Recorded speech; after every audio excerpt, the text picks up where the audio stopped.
M ಪ್ರವ್ರಜಂತಮನುಪೇತಮಪೇತಕೃತ್ಯಂ ದ್ವೈಪಾಯನೋ ವಿರಹ ಕಾತರ ಆಜುಹಾವ ಪುತ್ರಾಯಿತಿ ತನ್ಮಯತಯಾ ತರವೋಪಿ ನೇದುಃ ತಂ ಸರ್ವಭೂತಹೃದಯಂ ಮುನಿಮಾನತೋಸ್ಮಿ ಯಸ್ಯಾನುಭಾವಮಖಿಲಶ್ರುತಿಸಾರಮೇಕಂ ಅಧ್ಯಾತ್ಮದೀಪಮತಿತಿತೀರ್ಷತಾಂ ತಮೋಂಧಂ ಸಂಸಾರಿಣಾಂ ಕರುಣಯಾಃ ಪುರಾಣಗುಹ್ಯಂ ತಂ ವ್ಯಾಸಸೂನುಮುಪಯಾಮಿ ಗುರುಂ ಮುನೀನಾಂ ನಾರಾಯಣಂ ನಮಸ್ಕೃತ್ಯ ನರಂ ಚೈವ ನರೋತ್ತಮಂ ದೇವೀಂ ಸರಸ್ವತೀಂ ವ್ಯಾಸಂ ತತೋ ಗ್ರಂಥಮುದೀರಯೇ ಮಾತರ್ಮೇ ಮಾತರಿಶ್ವನ್ನ ಪಿತರತುಲಗುರೋ ಭ್ರಾತರಿಷ್ಟಾಪ್ತಬಂಧೋ ಸ್ವಾಮಿನ್ ಸರ್ವಾಂತರಾತ್ಮನ್ನ ಜರಜರಯಿತರ್ಜನ್ಮ ಮೃತ್ಯಾಮಯಾನಾಂ ಗೋವಿಂದೇ ದೇಹಿ ಭಕ್ತಿಂ ಭವತಿ ಚ ಭಗವನ್ನೂರ್ಜಿತಾಂ ನಿರ್ನಿಮಿತ್ತಾಂ ನಿರ್ವ್ಯಾಜಾಂ ನಿಶ್ಚಲಾಂ ಸದ್ಗುಣಗಣಬೃಹತೀಂ ಶಾಶ್ವತೀಮಾಶು ದೇವಾ. ಹರಿ ಓಂ. ಗೃಹಾಶ್ರಮೋ ಜಘನತೋ ಬ್ರಹ್ಮಚರ್ಯಂ ಹೃದೋ ಮಮ ವಕ್ಷಸ್ಥಲಾದ್ವನೇ ವಾಸಃ ನ್ಯಾಸಶೀರ್ಷಣ್ಯವಸ್ಥಿತಃ. ದೇವರು ವರ್ಣಾಶ್ರಮಗಳ ಬಗ್ಗೆ ಹೇಳುತ್ತಾ ಇದ್ದಾನೆ. ವರ್ಣದ ಬಗ್ಗೆ ಒಂದು ಸ್ಥೂಲ ನೋಟವನ್ನು ಕೊಟ್ಟ. ವಿಪ್ರ ಕ್ಷತ್ರಿಯ ವಿಕ್ಷೂದ್ರಾಹ ಮುಖಬಾಹೂರು ಪಾದಜಾಹ. ಬ್ರಾಹ್ಮಣ ಅಭಿಮಾನಿಯಾದ, ಬ್ರಾಹ್ಮಣ್ಯಕ್ಕೆ ಅಭಿಮಾನಿಯಾದ ಬ್ರಹ್ಮದೇವರು ಮತ್ತು ಅಗ್ನಿದೇವ ದೇವರ ಮುಖದಿಂದ ಹುಟ್ಟಿದ್ರು, ಹಾಗರ್ಥ. ಪುರುಷ ಸೂಕ್ತದಲ್ಲಿ ಬ್ರಾಹ್ಮಣೋಸ್ಯ ಮುಖಮಾಸೀತ್ ಬಾಹೂರಾಜನ್ಯಕೃತಃ ಊರು ತದಸ್ಯ ಯದ್ವೈಶ್ಯ ಪದ್ಭ್ಯಾಂ ಶೂದ್ರೋ ಅಜಾಯತ ಅಂತ ಇದೆ. ಬಹಳ ಕಾಂಟ್ರವರ್ಷಿಯಲ್ ಟಾಪಿಕ್. ಈ ಕಾಂಟ್ರವರ್ಷಿಯಲ್ ಟಾಪಿಕ್ಕನ್ನು ಇಟ್ಟುಕೊಂಡು ಮನುವಾದ ಬ್ರಾಹ್ಮಣಶಾಹಿ, ಪುರೋಹಿತಶಾಹಿ, ಬಂಡವಾಳಶಾಹಿ ಅಂತ ಹೇಳಿ ವಿದೇಶದಿಂದ ಎರವಲು ತಂದ ಎಲ್ಲ ಶಬ್ದಗಳನ್ನು ನಮ್ಮ ಮೇಲೆ ಪ್ರಯೋಗ ಮಾಡಿಬಿಟ್ರು. ನಿಜವಾದ ಅರ್ಥ ಏನು ಅಂದರೆ, ಬ್ರಾಹ್ಮಣೋಸ್ಯ ಮುಖಮಾಸೀತ್, ಅಸ್ಯ ದೇವರ ಮುಖಂ ಮುಖದಿಂದ ಬ್ರಾಹ್ಮಣ, ಬ್ರಾಹ್ಮಣ ವರ್ಣಕ್ಕೆ ಅಭಿಮಾನಿಯಾದ ಅಗ್ನಿದೇವ ಮತ್ತು ಬ್ರಹ್ಮದೇವರು ಹುಟ್ಟಿದರು. ಇದು ಒಂದರ್ಥ. ತೋಳಿನಿಂದ ಬಾಹೂರಾಜನ್ಯಕೃತಃ, ತೋಳಿನಿಂದ ಬ್ರಾಹ್ಮಣ್ಯಕ್ಕೆ ಅಭಿಮಾನಿಗಳಾದ, ಕ್ಷತ್ರಿಯತ್ವಕ್ಕೆ ಅಭಿಮಾನಿಗಳಾದ, ಕ್ಷಾತ್ರಕ್ಕೆ ಅಭಿಮಾನಿಗಳಾದ ಮುಖ್ಯಪ್ರಾಣ ಇಂದ್ರ, ರುದ್ರ ಮೊದಲಾದವರು ಹುಟ್ಟಿದರು.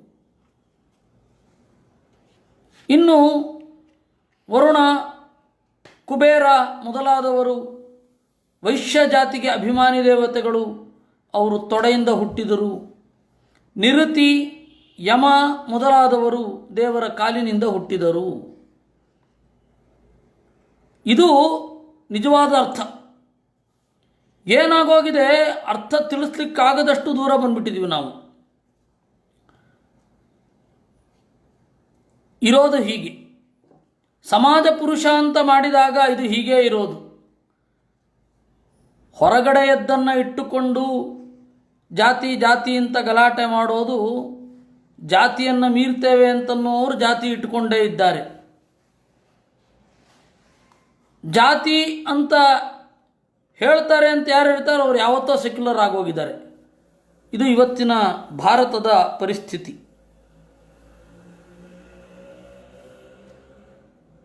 ನಿಜವಾದ ಅರ್ಥ ಇದು. ಬ್ರಾಹ್ಮಣ್ಯ ಅಭಿಮಾನ ಬ್ರಹ್ಮದೇವರಿಗೆ ಮತ್ತು ಅಗ್ನಿದೇವನಿಗೆ ಇದೆ. ಕ್ಷತ್ರಿಯ ವರ್ಣದ ಅಭಿಮಾನ ಮುಖ್ಯಪ್ರಾಣ ಮತ್ತು ಇಂದ್ರ ಮೊದಲಾದವರಿಗೆ ಇದೆ. ಒಂದೊಮ್ಮೆ ಅವರೇ ಬ್ರಾಹ್ಮಣರ ವರ್ಣದವರಾದರೆ ಕ್ಷತ್ರಿಯ ವರ್ಣದವರು ಸನ್ಯಾಸವನ್ನು ಸ್ವೀಕಾರ ಮಾಡಲಿಕ್ಕಿಲ್ಲ. ಕ್ಷತ್ರಿಯ ವರ್ಣದವರು ಸನ್ಯಾಸವನ್ನು ಸ್ವೀಕಾರ ಮಾಡಲಿಕ್ಕಿಲ್ಲ. ನಾಳೆ ಯಾರಾದರೂ ಆಕ್ಷೇಪ ಮಾಡಿದ್ರೆ ಕಷ್ಟ. ಮಧ್ವಾಚಾರ್ಯರು ಕ್ಷತ್ರಿಯ ವರ್ಣದವರು, ನೀವು ಹೇಳೋ ಪ್ರಕಾರ ಸನ್ಯಾಸ ಹೆಂಗೆ ಸ್ವೀಕಾರ ಮಾಡೋದು ಅಂದ್ರೇನು ಉತ್ತರ ಕೊಡೋದು? ಹಾಗಲ್ಲ. ಅದು ಕ್ಷತ್ರಿಯ ವರ್ಣದ ಅಭಿಮಾನಿ ದೇವತೆಗಳು ಮುಖ್ಯ ಪ್ರಾಣದೇವರು, ಅವರು ಕ್ಷತ್ರಿಯರು ಅಂತ ಅರ್ಥ ಅಲ್ಲ.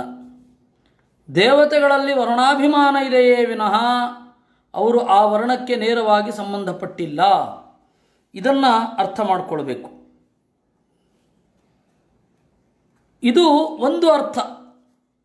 ಬ್ರಾಹ್ಮಣೋಸ್ಯ ಮುಖಮಾಸೀತ್ ಬಾಹೂರಾಜನ್ಯಕೃತಃ ಅನ್ನೋದು. ಇನ್ನೊಂದು, ಆ ಸ್ಥಾನದಲ್ಲಿದ್ದಾರೆ. ಸಮಾಜ ಪುರುಷ ಅಂತಂದಾಗ ಆ ಸ್ಥಾನದಲ್ಲಿ ಇವರಿದ್ದಾರೆ ಅಂತ ಹಾಗರ್ಥ. ಇನ್ನು ಕೆಲವರು ಪಾದದಿಂದ ಶೂದ್ರರು ಹುಟ್ಟಿದರು ಅಂತ ಹೇಳಿದರೆ ಉಳಿದವರೆಲ್ಲ ಕ್ರೈಸ್ತರು, ಮುಸಲ್ಮಾನರು ಅವರೆಲ್ಲ ಯಾವುದರಿಂದ ಹುಟ್ಟಿದ್ದಾರೆ, ಅದರಿಂದಾಗಿ ಪುರುಷ ಸೂಕ್ತ ಬರದವನು, ತಲೆ ಸಮ ಇಲ್ಲದವನು ಅಂತ ಆಕ್ಷೇಪ ಮಾಡ್ತಾರೆ. ಹಾಗರ್ಥ ಅಲ್ಲ. ಅಲ್ಲಿ ಒಂದು ಸಮಾಜ ಅಂತ ಆದಾಗ ಆ ಸಮಾಜದಲ್ಲಿ ಮೇಲ್ಗಡೆಯ ಭಾಗದಲ್ಲಿ ಯೋಚನೆ ಮಾಡುವವ ಇರ್ತಾನೆ. ಆ ಯೋಚನೆ ಮಾಡುವವನಿಗೆ ಅನುಗುಣವಾಗಿ ಕಾನೂನನ್ನು ರೂಪಿಸಿ ಯೋಚಿಸಿದ ಕಾನೂನನ್ನು ಜಾರಿಗೆ ತರುವ ಆಡಳಿತ ಮಾಡುವವನು ಇರ್ತಾನೆ. ಈ ಇಬ್ಬರಿಗೂ ಕೂಡ ಆಶ್ರಯದಾತನಾಗಿ ಒಬ್ಬನಿಗೆ ತೆರಿಗೆ ಕಟ್ಟುವ ಮೂಲಕ ಇನ್ನೊಬ್ಬನಿಗೆ ದಾನ ಮಾಡುವ ಮೂಲಕ ಮೂರನೆಯವನಿರ್ತಾನೆ. ಇವರೆಲ್ಲರಿಗೂ ಕೂಡ ಅಸಿಸ್ಟೆನ್ಸ್ ಮಾಡಲಿಕ್ಕೆ ನಾಲ್ಕನೆಯವನಿರ್ತಾನೆ. ಆ ರೀತಿ ಅರ್ಥವೇ ವಿನಃ ಇನ್ಯಾವ ದುರುದ್ದೇಶವೂ ಅದರಲ್ಲಿ ಇಲ್ಲ. ಹೀಗೆಲ್ಲ ವಾದ ಮಾಡುವವರು ಈ ನಾಲ್ಕರಲ್ಲಿ ಒಂದಾಗಿಯೇ ಇರ್ತಾರೆ. ಜಾತಿ ಪದ್ಧತಿಯನ್ನು ವಿರೋಧಿಸಿ ಕಾಲೇಜಲ್ಲಿ ಲೆಕ್ಚರರ್ ಆಗಿರುವವನು ಬಂಡಾಯ ಸಾಹಿತ್ಯ ಅಂತ ಹೇಳಿ ಬರೆದರೆ ಅವನು ಕೇವಲ ಜ್ಞಾನದಿಂದ ಉಪಜೀವಿಸುವವನಾಗಿರ್ತಾನೆ. ಅಲ್ಲಿಗೆ ಆಯ್ತಲ್ಲ, ಅವನು ಯಾವ ಕೆಲಸವನ್ನೂ ಮಾಡಲ್ಲ. ಯೋಚನೆ ಮಾಡೋದು ಬಿಟ್ಟು ಮತ್ತೇನು ಮಾಡ್ತಾನಪ್ಪ? ಬಂಡಾಯ ಸಾಹಿತಿ ಏನೂ ಮಾಡಲ್ಲ. ಇನ್ನು ಆಡಳಿತ ಮಾಡುವವ ಅದು ಬಿಟ್ಟು ಮತ್ತೇನು ಮಾಡ್ತಾನೆ? ಎಲ್ಲವೂ ಆಗಲಿಕ್ಕೆ ಸಾಧ್ಯವೇ ಇಲ್ಲ. ಒಬ್ಬ ನಾಲ್ಕು ಆಗಲಿಕ್ಕೆ ಸಾಧ್ಯವೇ ಇಲ್ಲ. ಹೀಗಾಗಿ ಅದರ ನಿಜವಾದ ಅರ್ಥ ಇದು. ಇನ್ನು ಗೃಹಾಶ್ರಮೋ ಜಘನತಃ. ಗೃಹಾಶ್ರಮ, ಗೃಹಸ್ಥಾಶ್ರಮ, ಮದುವೆ ಮಾಡಿಕೊಂಡು ಸತ್ಸಂತತಿಯನ್ನು ಪಡೆಯುವುದು ನನ್ನ ತೊಡೆಯಿಂದ ಹುಟ್ಟಿ ಬಂದಿದೆ ಅಂತಾನೆ ದೇವರು. ಅದರ ಅರ್ಥ ಗೃಹಸ್ಥಾಶ್ರಮಿ ಪ್ರೊಡಕ್ಟಿವ್ ಆಗಿರಬೇಕು ಅಂತರ್ಥ. ಗೃಹಸ್ಥಾಶ್ರಮಿ ಪ್ರೊಡಕ್ಟಿವ್ ಆಗಿರ್ತಾನೆ ಅನ್ನೋದನ್ನು ದೇವರೇನು ಮಾಡಿದ? ನನ್ನ ತೊಡೆಯಿಂದ ಹುಟ್ಟಿದೆ ಗೃಹಸ್ಥಾಶ್ರಮ ಅಂದ. ಬ್ರಹ್ಮಚರ್ಯಂ ಹೃದೋ ಮಮ. ನಿರಂತರವಾಗಿ ವೇದದ ಹಿನ್ನೆಲೆಯಲ್ಲಿ ವೇದವನ್ನು ಅರ್ಥ ಮಾಡಿಕೊಳ್ತಾ ವೇದವನ್ನು ಅಧ್ಯಯನ ಮಾಡೋದು, ಇಂದ್ರಿಯ ನಿಗ್ರಹಪೂರ್ವಕವಾಗಿ ಅವನು ಬ್ರಹ್ಮಚಾರಿ. ಅಂತಹ ಬ್ರಹ್ಮಚರ್ಯ ನನ್ನ ಹೃದಯದಿಂದ ಹುಟ್ಟಿದೆ ಅಂದರೆ ನನಗೆ ಅದು ಪ್ರಿಯ. ಹೃದಯ ಅಂದರೆ ಪ್ರಿಯ ಅಂತ. ಇವಾಗ ಆದಿತ್ಯ ಹೃದಯ ಅಂತೇವೆ, ಸೂರ್ಯನಿಗೆ ಪ್ರಿಯ. ಲಕ್ಷ್ಮೀ ಹೃದಯ ಅಂತೇವೆ, ಲಕ್ಷ್ಮಿಗೆ ಅದು ಪ್ರಿಯ, ಹಾಗರ್ಥ. ಇನ್ನು ವಕ್ಷಸ್ಥಲಾಧ್ವನೇ ವಾತಃ. ಈ ಪಪ್ಪುಸದಿಂದ ಹುಟ್ಟಿದ್ದು ವಾನಪ್ರಸ್ಥಾಶ್ರಮ. ವಾನಪ್ರಸ್ಥಾಶ್ರಮ ಅನ್ನೋದು ನೇರವಾಗಿ ಪ್ರೊಡಕ್ಟಿವ್ ಅಲ್ಲ, ಏಕೆಂದರೆ ಒಂದು ಕಾಲದಲ್ಲಿ ಪ್ರೊಡಕ್ಟಿವ್ ಆಗಿತ್ತು. ಹಾಗಂತ ಹೇಳಿ ಬ್ರಹ್ಮಚರ್ಯದ ತರಹ ಕೇವಲ ಚಿಂತನೆ, ಮಂಥನ ಮೊದಲಾದವುಗಳೂ ಅಲ್ಲ. ಹೃದಯ ಆಗಲಿ ಪಪ್ಪುಸ ಆಗಲಿ ನೇರವಾಗಿ ಪ್ರೊಡಕ್ಟಿವ್ ಆಗಿರೋಲ್ಲ, ಇಂಡೈರೆಕ್ಟಾಗಿ ಪ್ರೊಡಕ್ಟಿವ್ ಆಗಿರುತ್ತೆ. ಇನ್ನು ನ್ಯಾಸ ಶೀರ್ಷಣ್ಯವಸ್ಥಿತ, ಸನ್ಯಾಸ ಅಂತ ಇದ್ದರೆ ಅದು ನನ್ನ ತಲೆಯಿಂದ ಹುಟ್ಟಿದ್ದು ಅಂದರೆ ಜ್ಞಾನಪ್ರಧಾನ ಅಂತ ಅಷ್ಟೇ ಅರ್ಥ. ತಲೆಯಿಂದ ಹುಟ್ಟಿದ್ದು ಅಂದರೆ ಜ್ಞಾನಪ್ರಧಾನ. ವರ್ಣಾನಾಂ ಆಶ್ರಮಾಣಾಂಚ ಜನ್ಮಭೂಮ್ಯನುಸಾರತಃ ಆಸನ್ ಪ್ರಕೃತಯೋ ನೃಣಾಂ ನೀಚೈರ್ನೀಚೋತ್ತಮೋತ್ತಮಾ. ಈ ವರ್ಣ ಆಶ್ರಮ ಇವುಗಳಿಗೆ ಜನ್ಮಭೂಮಿ ಯಾವುದು ಅನ್ನೋದನ್ನು ನೋಡಿಕೊಂಡು, ಯಾರು ಯಾವ ಪರಿಸರದಲ್ಲಿ ಬೆಳೆದಿದ್ದಾರೆ ಅಂತ ನೋಡಿಕೊಂಡು ಅವರ ಉತ್ತಮ ಮತ್ತು ಅಧಮ ತರಗತಿ ಅಂತ ವಿವೇಚನೆ ಮಾಡಬೇಕು. ಸರಿ, ಯಾರು ಉತ್ಕೃಷ್ಟ, ಇಷ್ಟು ಗುಣಗಳಿದ್ರೆ ಉತ್ಕೃಷ್ಟರು ಅಂದರು. ಯಾರು? ತೇಜೋ ಶಮೋದಮಸ್ತಪಶೌಚಂ ಸಂತೋಷ ಕ್ಷಾಂತಿರಾರ್ಜವಂ ಮದ್ಭಕ್ತಿಶ್ಚ ದಯಾ ಸತ್ಯಂ ಬ್ರಹ್ಮ ಪ್ರಕೃತಯಸ್ತ್ವಿಮಾಹ. ಬ್ರಾಹ್ಮಣರ ಮೂಲಭೂತ ಸ್ವಭಾವ ಯಾವುದು?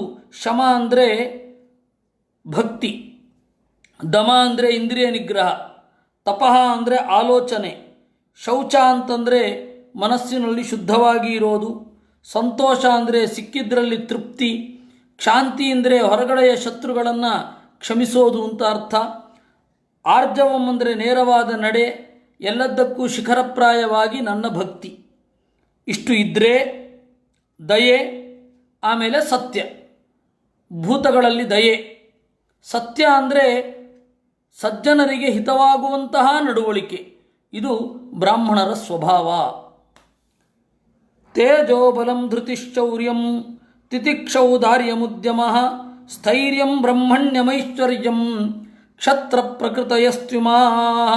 ತೇಜಸ್ಸು ಬೇರೊಬ್ಬರನ್ನು ಸೋಲಿಸುವ ಕಸುವು. ಬಲಂ ಅಂತಂದರೆ ಎಂತಹ ಪರಿಸ್ಥಿತಿಯಲ್ಲೂ ಎದೆಗುಂದದ ಬಲ. ಇನ್ನು ಧೃತಿ ಧೈರ್ಯ, ಇನ್ನು ಶೌರ್ಯ ಈ ರಾಜ್ಯಭಾರ ಆಡಳಿತದಲ್ಲಿ ಆನಂದವಾಗಿ ತೊಡಗುವ ಗುಣ. ತಿತಿಕ್ಷಾ ಕಷ್ಟಗಳನ್ನು ಸಹಿಸುವುದು, ದೇಶಕ್ಕೆ ಬಂದ ಕಷ್ಟವನ್ನು ಎದುರಿಸಲಿಕ್ಕೆ ಮುನ್ನುಗ್ಗುವುದು. ಇನ್ನು ಔದಾರ್ಯ, ಬೇರೆಯವರು ಬದುಕಲಿ, ಬೇರೆಯವರಿಗಾಗಿ ಅಂದರೆ ದೇಶವಾಸಿಗಳಿಗಾಗಿ ನಾನು ಜೀವನವನ್ನು ತ್ಯಾಗ ಮಾಡ್ತೇನೆ ಅನ್ನುವ ಒಂದು ಹಿರಿದಾದ ಮನೋಭಾವ, ಅದು ಔದಾರ್ಯ. ಉದ್ಯಮ ಅಂದರೆ ನಿರಂತರವಾಗಿ ತನ್ನನ್ನು ದೈಹಿಕವಾದ ಮತ್ತು ಮಾನಸಿಕವಾದ ಕೆಲಸಗಳಲ್ಲಿ ತೊಡಗಿಸಿಕೊಳ್ಳುವುದು. ಸ್ಥೈರ್ಯ, ಎಂತಹ ಆಪತ್ತು ಬಂದರೂ ಎದೆಗುಂದದೇ ಇರುವುದು. ಬ್ರಹ್ಮಣ್ಯಂ, ಜ್ಞಾನಿಗಳ ಬಗ್ಗೆ ಗೌರವ, ಜ್ಞಾನಿಗಳ ಬಗ್ಗೆ ಪ್ರೀತಿ. ಇನ್ನು ಐಶ್ವರ್ಯ ಅಂದರೆ ಕಂಟ್ರೋಲಿಂಗ್ ಕೆಪ್ಯಾಸಿಟಿ. ಇವಿಷ್ಟು ಬ್ರಹ್ಮ ಕ್ಷತ್ರ ಪ್ರಕೃತಯ, ಕ್ಷತ್ರಿಯನಿಗೆ ಸಹಜವಾಗಿ ಇರಬೇಕು. ಆಸ್ತಿಕ್ಯಂ ದಾನನಿಷ್ಠಾ ಚ ಅದಂಭೋ ವಿಪ್ರಸೇವನಂ ಅತುಷ್ಟಿರರ್ಥೋಪಚಯೇ ವೈಶ್ಯ ಪ್ರಕೃತಯಸ್ತ್ವಿಮಾಃ. ಆಸ್ತಿಕ್ಯಂ, ದೇವರಿದ್ದಾನೆ ಅಂತ ನಂಬಬೇಕು. ದಾನನಿಷ್ಠ, ದಾನ ಮಾಡಬೇಕು ಅಂತ ಇದು ವೈಶ್ಯರಿಗೆ ಇರಬೇಕು. ಅದಂಭ, ನಾನು ಜ್ಞಾನಿ ಎನ್ನುವ ಅಹಂಕಾರ ಇರಬಾರದು. ವಿಪ್ರಸೇವನಂ, ಜ್ಞಾನಿಗಳ ಸೇವೆಯನ್ನು ಮಾಡಬೇಕು. ಅತುಷ್ಟಿ ಅರ್ಥೋಪಚಯೇ, ಹಣ ಗಳಿಸೋದರಲ್ಲಿ ತೃಪ್ತಿ ಇರಬಾರದು. ಹಣ ಗಳಿಸುವುದರಲ್ಲಿ ತೃಪ್ತಿ ಬಂತು ಅಂದರೆ ಆ ವ್ಯಾಪಾರಿ ಸತ್ತ ಅಂತ ಅರ್ಥ. ಹಣ ಗಳಿಸೋದರಲ್ಲಿ ತೃಪ್ತಿ ಇಲ್ಲ ಅಂದರೆ ಆ ಬ್ರಾಹ್ಮಣ ಸತ್ತ ಅಂತ ಅರ್ಥ. ನನ್ನ ವೈಯಕ್ತಿಕವಾದ ಒಂದು ಅನುಭವವನ್ನು ನಿಮಗೆ ಹೇಳಬೇಕು. ನಾನು ಒಬ್ಬ ಹುಡುಗಿಗೆ ಪಾಠ ಹೇಳ್ತಾ ಇದ್ದೆ, ತರ್ಕಪಾಠ ಮತ್ತು ಗೀತಾಭಾಷ್ಯ ತಾತ್ಪರ್ಯದ ಪಾಠ. ಒಂದು ಸರ್ತಿ ಫೈನಾನ್ಷಿಯಲ್ ಮ್ಯಾನೇಜ್ಮೆಂಟ್ ಅಂತನ್ನುವ ಪುಸ್ತಕವನ್ನು ಕುತೂಹಲದಿಂದ ಓದ್ತಾ ಇದ್ದೆ.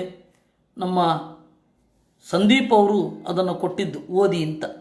ನಾನೇ ಅವ್ರನ್ನ ಕೇಳಿದೆ, ಅವ್ರ ಪಾಪ ಕೊಡಲಿಲ್ಲ, ನಾನು ಕೇಳಿದ್ದು.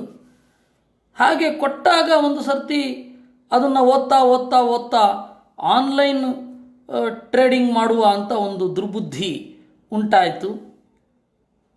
2-3 ದಿವಸ ಆಯಿತು, ಯಾಕೋ ಆ ಹುಡುಗಿಯ ಮುಖದಲ್ಲಿ ಉತ್ಕಟವಾದ ಅತೃಪ್ತಿ ಕಾಣಿಸ್ತಾ ಇತ್ತು. ಮಳೆ ಬಂತು. ಮಳೆ ಬಂದಾಗ ನನ್ನ ಬ್ಯಾಗನ್ನೆಲ್ಲ ತೆಗೆದು ಅಲ್ಲಿ ಇದ್ದ ಪುಸ್ತಕವನ್ನು ನೋಡಿ ಅವಳು ಹೇಳಿದ್ಲು, ನೀವು 2-3 ದಿವಸದಿಂದ ಮಾಡ್ತಾ ಇದ್ದ ವೇದಾಂತ ಪಾಠದಲ್ಲಿ ಸೊಗಸು ಇರಲಿಲ್ಲ. ಯಾಕೆ ಅಂತ ಹೇಳಿದರೆ ಪ್ರಾಯ ಈ ಗ್ರಂಥ ಓದೋದ್ರಿಂದಾಗಿ ಅಂತ ಕಾಣುತ್ತೆ ಅಂತ. ಹೌದು ಅಂತ ನನಗನ್ನಿಸಿತು. ನಾವು ಯಾವಾಗ ವಿಪರೀತ ಆರ್ಥಿಕ ಸಮಸ್ಯೆ, ಆರ್ಥಿಕ ಆಗು ಹೋಗುಗಳಲ್ಲಿ ಇನ್ವಾಲ್ವ್ ಆಗ್ತೇವೆ, ಆಗ ವೇದಾಂತ ಆಳದಿಂದ ಎದ್ದು ಬರಲ್ಲ.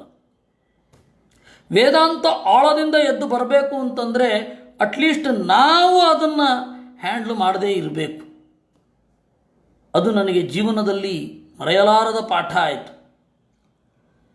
ಈ ಹಿನ್ನೆಲೆಯಲ್ಲಿ ವೇದಾಂತ ಸೊಗೈಸಬೇಕಾದರೆ ತೃಪ್ತಿ ಇರಬೇಕು. ವೇದಾಂತದಲ್ಲಿ ಅವನು ಆಳಕ್ಕೆ ಇಳಿಬೇಕು ಅಂದರೆ ತೃಪ್ತಿ ಇರಬೇಕು.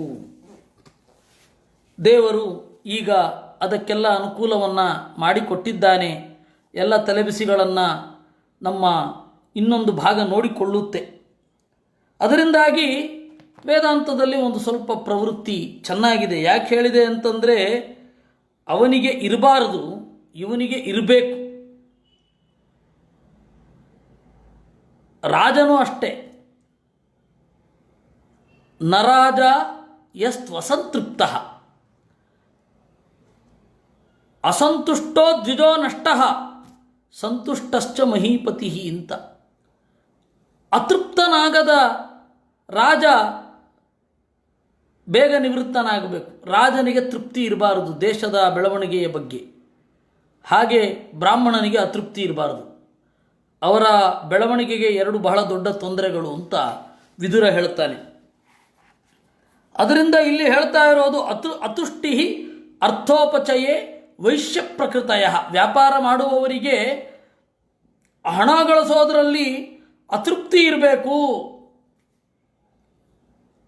ಶುಶ್ರೂಷಣಂ ದ್ವಿಜಗವಾಂ ದೇವಾನಾಂ ಚಾಪ್ಯಮಾಯಯ ತತ್ರ ಲಬ್ಧೇನ ಸಂತೋಷಃ ಶೂದ್ರ ಪ್ರಕೃತಯಸ್ತ್ವಿಮಾಃ. ಜ್ಞಾನಿಗಳ, ಗೋವುಗಳ, ದೇವತೆಗಳ ಸೇವೆ. ತತ್ರ ಲಬ್ಧೇನ ಸಂತೋಷಃ, ಅದರಲ್ಲಿ ಸಿಕ್ಕಿದ್ದರಲ್ಲಿ ಸಂತೋಷ ಏನಿದೆ ಅದು 4ನೆಯವರ ಧರ್ಮ. ಯಾರು ಇವರೆಲ್ಲರೂ ಕೂಡ ಈ 4 ಜನ ಕರಪ್ಟ್ ಆಗಿದ್ದು ಯಾವಾಗ ಅಂದರೆ ಇವರವರ ಬ್ಯಾರಿಯರ್ಸನ್ನು ಮುರಿದು ಬಂದಾಗ. ಇವರು ಯಾರೂ ಕೂಡ ಇದೇ ಬ್ಯಾರಿಯರ್ಸನ್ನಲ್ಲಿ ಇದ್ದಿದ್ದರೆ ಸಮಾಜ ಕೆಡ್ತಾನೆ ಇರಲಿಲ್ಲ. ಇದರಿಂದ ಆಚೆ ಬಂದಿದ್ದೇವೆ, ಅದರಿಂದಾಗಿ ಅವ್ಯವಸ್ಥೆ ಆಗಿದೆ. ಅಶೌಚಮನೃತಂ ಸ್ಥೇಯಂ ನಾಸ್ತಿಕ್ಯಂ ಶುಷ್ಕ ನಿಗ್ರಹ ಕಾಮಕ್ರೋಧಶ್ಚತರ್ಷಶ್ಚ ಸ್ವಭಾವೋಂತೆ ವಸಾಯಿನಾಂ. ಇನ್ನು ತಾಮಸರ ಸಮಸ್ಯೆಗಳೇನು? ಅಶೌಚಂ, ಮನಸ್ಸಿನಿಂದ ಮತ್ತೆ ತೆಗೆದುಕೊಳ್ಳುವ ಆಹಾರದಲ್ಲಿ ಶುದ್ಧಿ ಇಲ್ಲದೆ ಇರೋದು ತಾಮಸರ ಸ್ವಭಾವ. ಹೀಗಾಗಿ ಅವರೇನು ಮಾಡ್ತಾರೆ, ಕೊಳೆತಿರುವ ಪದಾರ್ಥದಿಂದ ಉಂಟಾದ ಮದ್ಯ ಮೊದಲಾದವುಗಳನ್ನು ಇಷ್ಟಪಡ್ತಾರೆ. ಅಶೌಚಂ. ಅವಾಗೇನಾಗತ್ತೆ, ಅನೃತಂ, ಅಯಥಾರ್ಥ ಜ್ಞಾನದ ಮಾತುಗಳು ಹೊರಗಡೆ ಬರುತ್ತೆ. ಋತ ಅಂದರೆ ಯಥಾರ್ಥ ಜ್ಞಾನ, ಅನೃತ ಅಂತಂದರೆ ಭ್ರಮೆ. ಆ ಭ್ರಮೆಯಿಂದ ಬರುವಂತಹ ಸುಳ್ಳು ಕೂಡ ಅಮೃತವೇ. ಇನ್ನು ಸ್ಥೇಯ, ಕಳ್ಳತನ. ನಾಸ್ತಿಕ್ಯ, ದೇವರು ಧರ್ಮಗಳಿಲ್ಲ ಅಂತ ಹೇಳಿ ಸ್ವಚ್ಛಂದವಾಗಿ ಇರೋದು. ಶುಷ್ಕ ನಿಗ್ರಹ, ಸುಮ್ಮನೆ ತಮ್ಮ ಅಧಿಕಾರವನ್ನು ಸಾಧಿಸಲೋಸುಗ ಇನ್ನೊಬ್ಬರ ಮೇಲೆ ಆರೋಪ ಮಾಡೋದು. ಕಾಮ ಕ್ರೋಧಶ್ಚ ತರ್ಷಶ್ಚ, ಉತ್ಕಟವಾದ ಕಾಮ, ಉತ್ಕಟವಾದ ಕ್ರೋಧ, ಉತ್ಕಟವಾದ ಕ್ರೇವಿಂಗ್, ಅದು ಬೇಕು ಇದು ಬೇಕು ಅಂತನ್ನೋದು, ಇದು ತಾಮಸರ ಸ್ವಭಾವ ಆಗತ್ತೆ. ಅಹಿಂಸಾ ಸತ್ಯಮಸ್ತೇಯಂ ಅಕಾಮಕ್ರೋಧಲೋಭತ ಸರ್ವಭೂತಪ್ರಿಯಹಿತೇಹ ಚ ಧರ್ಮೋಯಂ ಸಾರ್ವವಾರ್ಣಿಕಃ. ಎಲ್ಲರಿಗೂ ಇರಬೇಕಾದ ಸಮಾನವಾದ ಧರ್ಮ ಅಹಿಂಸೆ, ಹಿಂಸೆ ಮಾಡದೇ ಇರುವುದು, ಸತ್ಯ, ಸಜ್ಜನರ ಹಿತವಾಗುವಂತೆ ನಡೆಯೋದು, ಅಸ್ತೇಯಂ ಕಳ್ಳತನ ಮಾಡದೇ ಇರೋದು, ಅಕಾಮ ಕ್ರೋಧ ಲೋಭತ ಕೋಪಕ್ಕೆ ಒಳಗಾಗೋದು, ಕಾಮಕ್ಕೆ ಒಳಗಾಗಿ ಕೆಡೋದು, ಲೋಭಕ್ಕೆ ಒಳಗಾಗಿ ಕೆಡೋದು, ಇವುಗಳಿರದಂತೆ ರಕ್ಷಿಸಿಕೊಳ್ಬೇಕು ತಮ್ಮನ್ನು. ಭೂತಪ್ರಿಯ ಹಿತೇಹ ಎಲ್ಲ ಜೀವರಿಗೆ ಪ್ರಿಯವಾಗುವಂತೆಯೂ ಹಿತವಾಗುವಂತೆಯೂ ಕೆಲಸಗಳನ್ನು ಮಾಡೋದು. ಇದು ಎಲ್ಲರಿಗೂ ಕಾಮನ್ ಆಗಿರುವಂತಹ ಒಂದು ಸ್ವಭಾವ ಧರ್ಮ. ಅಹಿಂಸಾ ದ್ವಿತೀಯಂ ಪ್ರಾಪ್ಯಾನುಪೂರ್ವ್ಯಾತ್ ಜನ್ಮೋಪನಯನಂ ದ್ವಿಜಃ ವಸನ್ ಗುರುಕುಲೇ ದಾಂತೋ ಬ್ರಹ್ಮಾಧೀತವಾಗ್ಯತಃ. ಬ್ರಾಹ್ಮಣನಾದವ ಎರಡನೆಯ ಜನ್ಮ, ಗಾಯತ್ರಿಯ ಮಗ ಅಂತ ಅವನು. ಮೊದಲ ತಾಯಿ 8 ವರ್ಷದ ತನಕ ಜೊತೆಯಲ್ಲಿ ಇರ್ತಾಳೆ. ಅವನ ದೇಹ ಸ್ವತಂತ್ರವಾಗಿ ಇರುವಂತೆ ಬೆಳೆಸ್ತಾಳೆ. 8 ವರ್ಷ ಆದಮೇಲೆ ಇನ್ನೊಬ್ಬ ತಾಯಿಯ ಬಸುರಿನ ಒಳಕ್ಕೆ ಹೋಗ್ತಾನೆ. ಅವಳೇ ವೇದಮಾತೆ. ಈ ತಾಯಿಯ ಬಸುರಿನಿಂದ ಬಂದು ವೇದವೆಂಬ ತಾಯಿಯ ಬಸುರೊಳಗಡೆ ಹೋಗ್ತಾನೆ. ಅದನ್ನು ಉಪನಯನ ಅಂತ ಕರೀತಾರೆ. ಅವನು ಗುರುಕುಲದಲ್ಲಿ ವಾಸ ಮಾಡಬೇಕು, ಇಂದ್ರಿಯ ನಿಗ್ರಹ ಇರಬೇಕು. ಆ ಗುರುಕುಲದಲ್ಲಿ ವಾಸ ಮಾಡುವಾಗ ಉಗುರು ಕತ್ತರಿಸಿಕೊಳ್ಳೋದು, ಚೆನ್ನಾಗಿ ತಲೆಗೂದಲನ್ನು ಕತ್ತರಿಸಿಕೊಳ್ಳೋದು, ಒಳ್ಳೆ ಸೆಂಟ ಹಾಕಿಕೊಳ್ಳೋದು, ಇವುಗಳನ್ನೆಲ್ಲ ಮಾಡಬಾರದು. ಯಾಕೆಂದರೆ ಹುಡುಗಿಯರು ಆಕೃಷ್ಟರಾಗ್ತಾರೆ ಅಂತ. ಆವಾಗ ವಿದ್ಯೆ ನಡೆಯೋಲ್ಲ. ಇದು ಪ್ರಾಚೀನರ ನಿಯಮ. ಈಗಲ್ಲ. ಈಗ ಈ ವಯಸ್ಸಿನಲ್ಲಿ ಚಂದ ಕಾಣಬೇಕು, ಮುಂದೆ ಏನು ಅಂತ ಹೇಳ್ತಾರೆ. ಆವಾಗ ಹಾಗಿತ್ತು. ಮೇಖಲಾಜಿನ ದಂಡಾಕ್ಷ ಬ್ರಹ್ಮಸೂತ್ರ ಕಮಂಡಲೂನ್ ಜಟಿಲೋ ಧೌತದಂತಶ್ಚ ವಾಸಪೀಠ ಕುಶಾಂದದತ್. ಮೇಖಲ ದರ್ಭೆಯಿಂದ ಕಟ್ಟಿದ ಬೆಲ್ಟ್, ಅದನ್ನು ಮೇಖಲ ಅಂತ ಕರೀತಾರೆ. ಆಮೇಲೆ ಅಜಿನ ಜಿಂಕೆ ಚರ್ಮ, ಆಮೇಲೆ ಅಶ್ವತ್ಥದ ದಂಡ ಅಥವಾ ಪಾಲಾಚ ದಂಡ, ಅದನ್ನು ಇಟ್ಕೊಂಡಿರಬೇಕು. ಭಿಕ್ಷೆಗೆ ಅಂತ ಹೇಳಿ ಆಚೀಚೆ ಓಡಾಡುವಾಗ ಪ್ರಾಣಿಗಳಿಂದ ಅದು ರಕ್ಷಣೆ. ಅದು ಇನ್ನು ಅಕ್ಷಮಾಲ, ಜಪದ ಮಾಲೆ ಇರಬೇಕು. ಬ್ರಹ್ಮಸೂತ್ರ ಅಂದರೆ ಜನ್ನದಾರ. ಜನ್ನದಾರ ಅದು ಮೂಲಭೂತವಾಗಿ ಯಜ್ಞನ ದಾರ. ಯಜ್ಞೋಪವೀತ ಅನ್ನೋದು ಮೂಲ ರೂಪ. ಆಮೇಲೆ ಅದು ಯಜ್ಞದ ದಾರ ಅಂತ ಕನ್ನಡ ಆಯಿತು. ಆ ಯಜ್ಞ ಜನ್ನ ಆದ. ಜನ್ನ ಹೋಗಿ ಜನಿವಾರ ಆಯಿತು. ಅಲ್ಲ, ಜನಿವಾರ ಅಂತ ಹೇಳಿ ದೇವರನ್ನು ತಿಳ್ಕೊಳ್ಳಿಕ್ಕೆ ವೇದವನ್ನು ನಾನು ಅಧ್ಯಯನ ಮಾಡ್ತೇನೆ ಅನ್ನುವ ದೀಕ್ಷೆಯ ದಾರವನ್ನು ಜನಿವಾರ ಅಂತ ಕರೀತಾರೆ ಅಂತ ಹೇಳಿದ್ರಿ. ಇದು ಹೆಂಗೆ ಗೊತ್ತು ನಿಮಗೆ? ಯಜ್ಞ ಅಂದರೆ ನಾರಾಯಣ ಅಂತ ಹೇಗೆ ಗೊತ್ತು ಅಂದರೆ ಶಿವದಾರ ಅಂತ ಪ್ರಯೋಗ ಇದೆ.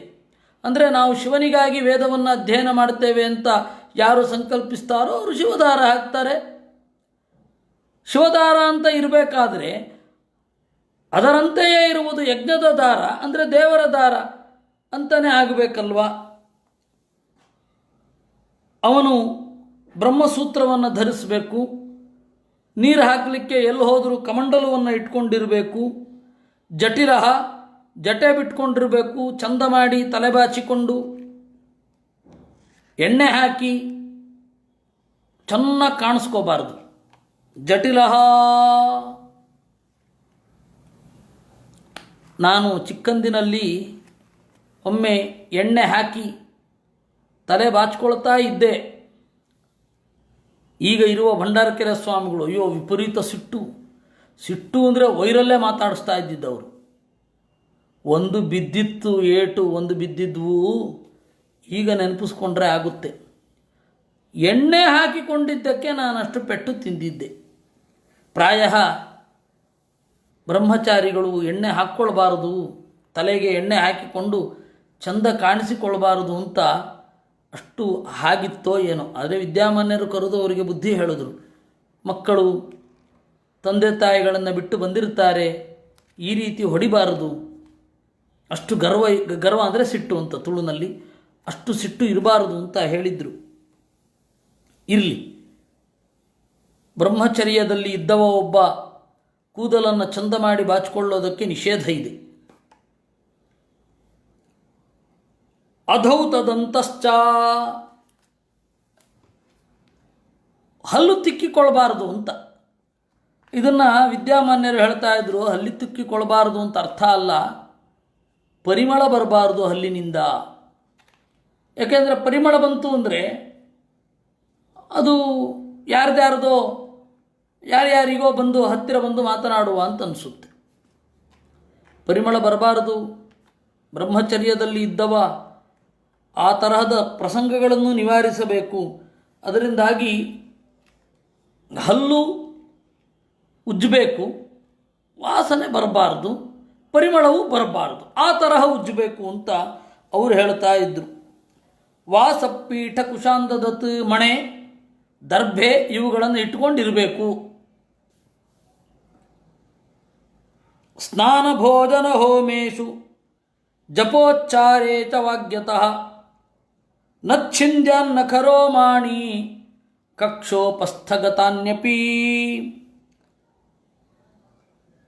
ಮೀಯುವಾಗ, ಸ್ನಾನ ಮಾಡುವಾಗ ಮಾತನಾಡಬಾರದು, ಉಣ್ಣುವಾಗ ಮಾತನಾಡಬಾರದು, ಹೋಮ ಮಾಡುವಾಗ ಮಾತನಾಡಬಾರದು. ಇದು ಗೃಹಸ್ಥನ ನಿಯಮ, ಇದು ಬ್ರಹ್ಮಚಾರಿಯ ನಿಯಮ. ನಚ್ಛಿಂದ್ಯಾನ್ನ ಖರೋಮಾಣಿ, ಉಗುರು ಕತ್ತರಿಸ್ಕೋಬಾರದು, ರೋಮಗಳನ್ನು ಕತ್ತರಿಸಿಕೊಳ್ಬಾರದು. ಅದೇನಿದ್ರೂ ಸಮಾವರ್ತನದಲ್ಲಿ, ಮದುವೆಗಿಂತ ಮುಂಚೆ ಸಮಾವರ್ತನ ಅಂತ. ಈಗ ಸಮಾವರ್ತನ ಮಾಡೋದ್ರಲ್ಲಿ ಅರ್ಥ ಇಲ್ಲ. ಆವಾಗ ಗುರುಕುಲದಲ್ಲಿ ಈ ತರಹ ಇರ್ತಿದ್ದ, ಎಲ್ಲವನ್ನು ಮುಗಿಸಿಕೊಂಡು ಒಂದು ಸ್ನಾನ, ಅವನನ್ನು ಸ್ನಾತಕ ಅಂತ ಇದ್ರು. ಶುದ್ಧಂಗವಾದ ಸ್ನಾನವನ್ನು ಮಾಡಿದವ ಸ್ನಾತಕ. ಶುದ್ಧಂಗವಾದ ಸ್ನಾನವನ್ನು ಮಾಡಿದವ ಸ್ನಾತಕ. ಈಗ ಡಿಗ್ರಿಗೆ ಅದನ್ನು ಹೇಳ್ತಾರೆ. ಆಮೇಲೆ 3 ದಿವಸ ಅವನು ಮೃತಕ ಆಚರಣೆ ಮಾಡಲಿಕ್ಕುಂಟು. ಯಾಕೆಂದರೆ ಎಷ್ಟೋ ಜನ ಸತ್ತಿರ್ತಾರೆ, ಇವನಿಗೆ ವಿಷಯವೇ ಹೋಗಿಲ್ಲ. ಅವಾಗ ಗುರುಕುಲ ಅಂದರೆ ಗುರುಕುಲಕ್ಕೆ ಹೋಗಿ ಸೇರಿಕೊಂಡ್ರೆ ಮುಗೀತು, ವಾಪಸ್ ಬರೋ ತನಕ ಮನೆಯ ಸುದ್ದಿ ಇಲ್ಲ, ಹಾಗೆ ಇರ್ತಿತ್ತು. ಈಗ ಹಾಗೇನಿಲ್ಲ, ಎಲ್ಲ ಕಡೆ ಗೊತ್ತಿರುತ್ತೆ. ಅದಕ್ಕೆ ಸಮಾವರ್ತನ ಮಾಡಿಕೊಳ್ಳಬೇಕು ಅಂತಷ್ಟೇ, ಇನ್ನೇನಿಲ್ಲ. ರೇತೋ ನಾವಕಿರೇಜ್ಜಾತು ಬ್ರಹ್ಮವ್ರತಧರ ಸ್ವಯಂ ಅವಕಿರಣೋ ವಗಾಹ್ಯಾಪ್ಸು ಯಥಾ ಸುಸ್ತ್ರಿಪದೀಂ ಜಪೇತ್. ಅವನು ಬ್ರಹ್ಮಚಾರಿಯಾದವ ರೇತೋತ್ಸರ್ಗವನ್ನು ಮಾಡಬಾರದು. ಅಕಸ್ಮಾತ್ ಹಾಗಾದರೆ ನೀರಿನಲ್ಲಿ ಸ್ನಾನ ಮಾಡಿ ಜಪ ಮಾಡಬೇಕು. ಅಗ್ನರ್ಕಾಚಾರ್ಯ ಗೋ ವಿಪ್ರ ಗುರು ವೃದ್ಧತುರಾನ್ನಮೇತ್. ಆಮೇಲೆ ಅಗ್ನಿಯಲ್ಲಿ, ಸೂರ್ಯನಲ್ಲಿ, ಆಚಾರ್ಯರಲ್ಲಿ, ಹಸುವಿನಲ್ಲಿ, ಜ್ಞಾನಿಗಳಲ್ಲಿ, ಗುರುಗಳಲ್ಲಿ, ಅಪ್ಪ ಅಮ್ಮಂದಿರಲ್ಲಿ ದೇವತೆಗಳನ್ನು ಪೂಜಿಸತಕ್ಕದ್ದು. ಹೀಗೆ ಏವಂ ವೃತ್ತೋ ಗುರುಕುಲೆ ವಸೇದ್ಭೋಗ ವಿವರ್ಜಿತಃ ವಿದ್ಯಾ ಸಮಾಪ್ಯತೆ ಯಾವತ್ ಚರೇದ್ವ್ರತಮಖಂಡಿತಂ. ವಿದ್ಯೆ ಸಮಾಪ್ತಿ ಆಗೋವರೆಗೆ ಬ್ರಹ್ಮಚಾರಿಯಾದವ ಹೀಗಿರಬೇಕು. ಅವಾಗೆಲ್ಲ ಲವ್ ಮ್ಯಾರೇಜು, ಈ ತರಹದ ಯಾವ ಅಪಸವ್ಯಗಳೂ ಇರಲಿಲ್ಲ. ಯಾರ್ದೋ ಮೇಲೆ ಕಣ್ಣು ಹಾಕೋದು, ಅವರಿಬ್ಬರು ಓಡಿ ಹೋಗೋದು, ಈ ಯಾವ ಹಲತಗಳು ಇರ್ತಿರಲಿಲ್ಲ. ಯದ್ಯತೌ ಛಂದತಾಂ ಲೋಕಂ ಆರೋಕ್ಷನ್ ಬ್ರಹ್ಮವಿಷ್ಟಪಂ ಗುರವೇ ವಿನ್ಯಸೇದ್ದೇಹಂ ಸ್ವಾಧ್ಯಾಯಾರ್ಥಂ ಬೃಹದ್ವೃತಃ. ಇಲ್ಲ, ನನಗೆ ಇಲ್ಲಿಂದಲೇ ನೈಷ್ಠಿಕ ಬ್ರಹ್ಮಚರ್ಯವನ್ನು ನಾನು ಹೊಂದಬೇಕು ಅಂತಂದರೂ ಕೂಡ ಆ ಬ್ರಹ್ಮಚರ್ಯಾಶ್ರಮ ಅಂತನ್ನೋದು ಮೊದಲನೆಯ ಮೆಟ್ಟಿಲು.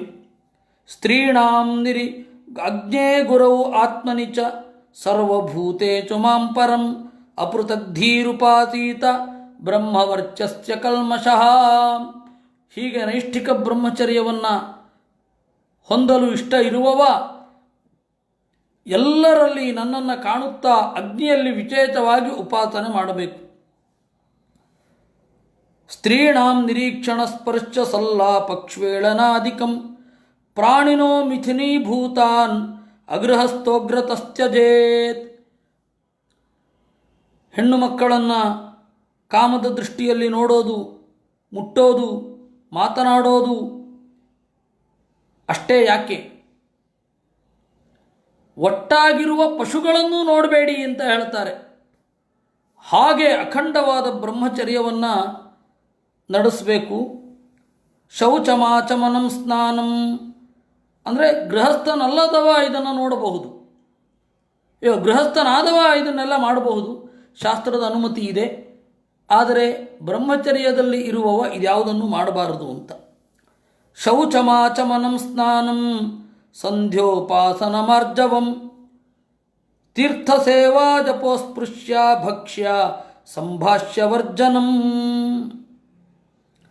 ಶೌಚ, ಆಚಮನ, ನೆಗಡಿಯಾದರೆ ಅಥವಾ ಸೀನಿದ್ರೆ ಇತ್ಯಾದಿಗಳಲ್ಲೆಲ್ಲ ಆಚಮನವನ್ನು, ಅಪವಿತ್ರವಾದ ವಸ್ತುವನ್ನು ಮುಟ್ಟಿದ್ರೆ ಆಚಮನ ಮಾಡಬೇಕು, ಸ್ನಾನ ಮಾಡಬೇಕು, ಹೊತ್ತಿಗೆ ಸರಿಯಾಗಿ ಸಂಧ್ಯಾವಂದನೆಯನ್ನು ಮಾಡಬೇಕು, ನೇರವಾದ ನಡೆನುಡಿ ಇರಬೇಕು, ತೀರ್ಥಕ್ಷೇತ್ರದಲ್ಲಿ ಸಂಚಾರ ಮಾಡ್ತಾ ಕಂಡಲ್ಲಿ ಮುಳುಗಬೇಕು, ಜಪ ಮಾಡಬೇಕು, ಮುಟ್ಟಬಾರದ ವಸ್ತುವನ್ನು ಮುಟ್ಟಬಾರದು, ಮಾತನಾಡಬಾರದವರ ಜೊತೆಗೆ ಮಾತನಾಡಬಾರದು. ಸರ್ವಾಶ್ರಮ ಪ್ರಯುಕ್ತೋಯಂ ನಿಯಮ ಕುಲು ನಂದನ ಮದ್ಭಾವ ಸರ್ವಭೂತೇಷು ಮನೋವಾಕ್ಕಾಯ ಸಂಯಮ. ಇದೆಲ್ಲದರ ಜೊತೆಗೆ ನನ್ನಲ್ಲಿ ಭಕ್ತಿ, ಎಲ್ಲ ಆಶ್ರಮದವರಿಗೂ ಇದು ಮಸ್ಟ್ ಆ್ಯಂಡ್ ಶುಡ್. ನನ್ನಲ್ಲಿ ಭಕ್ತಿ ಅನ್ನೋದಿರಬೇಕು. ಅದನ್ನು ಇಟ್ಟುಕೊಂಡು ಅವರವರ ಆಶ್ರಮಕ್ಕೆ ಅನುಗುಣವಾಗಿ ನಡ್ಕೊಳ್ಬೇಕು.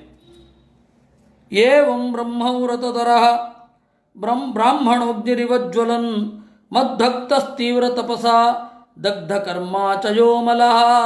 ಈ ರೀತಿಯಾಗಿ ಇದ್ದರೆ ಅವನು ನಿಜವಾಗಿಯೂ ಬೆಂಕಿ. ಇದು ಮೊದಲ ಮೆಟ್ಟಿಲು. ಈ ಮೆಟ್ಟಿಲಿನಿಂದ ಅಥಾನಂತರಮಾವೇಕ್ಷನ್ ಯಥಾ ಜಿಜ್ಞಾಸಿತಾಗಮಃ ಗುರವೇ ದಕ್ಷಿಣಾಂ ದತ್ವಾ ಸ್ನಾಯಾದ್ ಗುರುವನುಮೋದಿತಃ.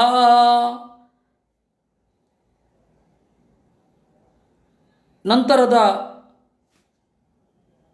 ಕ್ರಿಯೆ ವೇದವನ್ನು ಅಧ್ಯಯನ ಮಾಡೋದು. ಗುರುಗಳಿಗೆ ದಕ್ಷಿಣೆಯನ್ನು ಕೊಡಬೇಕು. ಗುರುಗಳ ಒಪ್ಪಿಗೆಯನ್ನು ಪಡೆದು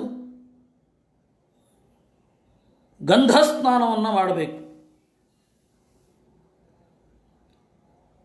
ಗೃಹಂ ವನಂ ಚೋಪವಿಶೇತ್ ಪ್ರವ್ರಜೇದ್ವಾದ್ವಿಜೋತ್ತಮಃ ಆಶ್ರಮಾತ್ ಆಶ್ರಮಂ ಗಚ್ಚನ್ ನಾನ್ಯಥಾ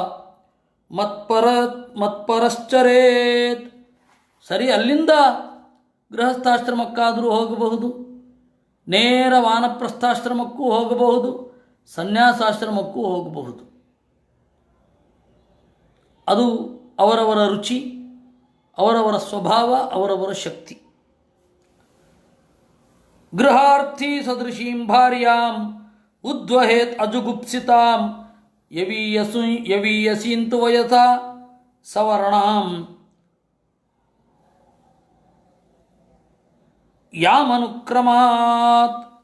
ಸರಿ, ಮದುವೆ ಮಾಡಿಕೊಳ್ಳಬೇಕು ಅಂತ ಇಷ್ಟ ಇದ್ದರೆ ಅಜುಗುಪ್ಸಿತಾಂ, ನೋಡಿದರೆ ಅಸಹ್ಯ ಬಾರದಂತಹ, ವಯಸ್ಸಾ ಯವೀಯಸೀಂ, ವಯಸ್ಸಿನಲ್ಲಿ ತನಗಿಂತ ಚಿಕ್ಕವಳಾದ, ಸವರ್ಣಾಂ, ತನ್ನ ವರ್ಣದವಳೇ ಆದವಳನ್ನು ಮದುವೆ ಆಗಬೇಕು. ತನ್ನ ವರ್ಣದವಳೇ ಆಗೋದು ಅಂತಂದರೆ ಮಾನಸಿಕವಾಗಿ ಅವಳನ್ನು ಮದುವೆ ಆಗಬಹುದು ಅನ್ನೋದು ನಿಯಮ. ಇದು ಸಾಮಾನ್ಯ ನಿಯಮವನ್ನು ಹೇಳ್ತಾ ಇರೋದು. ಬೇರೆ ಧರ್ಮಶಾಸ್ತ್ರಗಳಲ್ಲೆಲ್ಲ ಬ್ರಾಹ್ಮಣನೊಬ್ಬ ಎಲ್ಲ ಜಾತಿಯ ಹೆಣ್ಣು ಮಕ್ಕಳನ್ನು ಮದುವೆ ಆಗಬಹುದು ಅಂತ ಉಂಟು. ಈಗ ಅದು ಯಾರಿಗೂ ಗೊತ್ತಿಲ್ಲ, ಇವನ್ ಜಾತಿಯನ್ನು ಕಳ್ಕೊಳ್ಳೋಲ್ಲ. ಇದು ಹಾಗಿದೆ, ವಸ್ತುತಃ ನಿಯಮ ಹಾಗಿದೆ, ಆದರೆ ಅದು ನಮಗೆ ಗೊತ್ತಿಲ್ಲ. ಸವರ್ಣಾಂ ಅಂತಂದರೆ ಏನು ಹಾಗಾದರೆ ಅಂದರೆ ಸಮಾನವಾಗಿ ಸ್ವಭಾವ ಇರುವವಳು ಅಂತ ಅರ್ಥ. ಸಮಾನವಾದ ಸ್ವಭಾವವನ್ನೇ ಸವರ್ಣ ಅಂತ ಕರೆಯೋದು. ಈಗ ಅದು ಔಟ್ಡೇಟೆಡ್ ಅಂತ ಹೇಳಿ ಅದನ್ನು ನಾವು ಬಿಟ್ಟಿದ್ದೇವೆ. ನಮ್ಮಲ್ಲಿ ಇರುವ ಒಂದು ನಿಯಮ ಏನು ಅಂದರೆ ಧರ್ಮಶಾಸ್ತ್ರ ಕಾಲದಿಂದ ಕಾಲಕ್ಕೆ ಚೇಂಜ್ ಆಗ್ತಾ ಬೇಡದ್ದನ್ನು ಬಿಡ್ತಾ ಬೇಕಾದದ್ದನ್ನು ಹಿಡ್ಕೊಂಡು ಹೋಗ್ತಾ ಇದ್ದೇವೆ.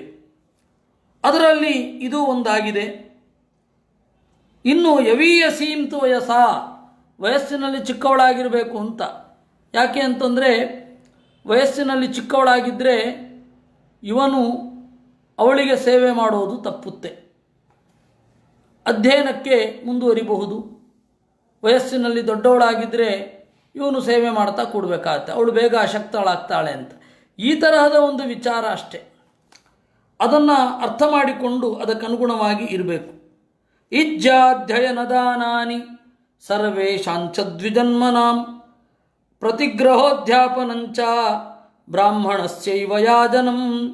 ಎಲ್ಲರಿಗೂ ಕಾಮನ್ ಆಗಿರುವ ಧರ್ಮ ಯಾವುದು ಅಂದರೆ ಬ್ರಾಹ್ಮಣ, ಕ್ಷತ್ರಿಯ, ವೈಶ್ಯ ಮತ್ತು ಎಲ್ಲರಿಗೂ ಇಜ್ಯ ಹೋಮ ಮಾಡಬೇಕು, ಅಧ್ಯಯನ, ದಾನ, ಇದು ಎಲ್ಲ ಇವರಿಗೆ ಕಾಮನ್. ಏಕೆಂದರೆ ಕ್ಷತ್ರಿಯರಿಗೂ ಉಪನಯನ ಉಂಟು, ವೈಶ್ಯರಿಗೂ ಉಪನಯನ ಉಂಟು. ಯಾರಿಗ್ಯಾರಿಗೂ ಉಪನಯನ ಆಗಿರುತ್ತೆ ಅವರೆಲ್ಲ ಯಾಗ ಮಾಡಬೇಕು, ದಾನ ಮಾಡಬೇಕು, ಅಧ್ಯಯನ ಮಾಡಬೇಕು.